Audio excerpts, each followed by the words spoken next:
we got one suspect case today, and that patient has been admitted in the GMC, and his sample has been sent to the Pune lab.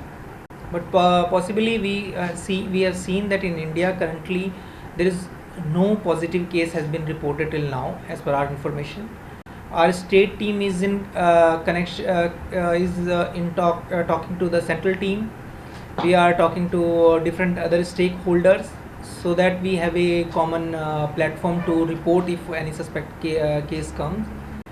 The symptoms are very familiar to common flu or influenza and common cold.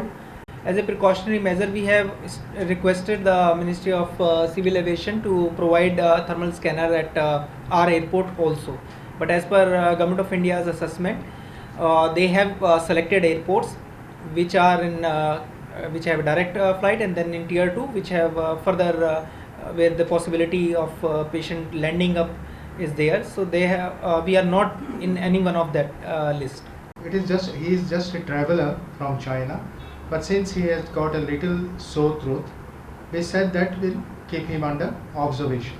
So we have kept him under observation at Goa Medical College. It's exactly like common cold, but it is more severe type of common cold, where you will have difficulty in breathing. There will be, this gets into pneumonia very quickly, whereas common cold will not get into pneumonia.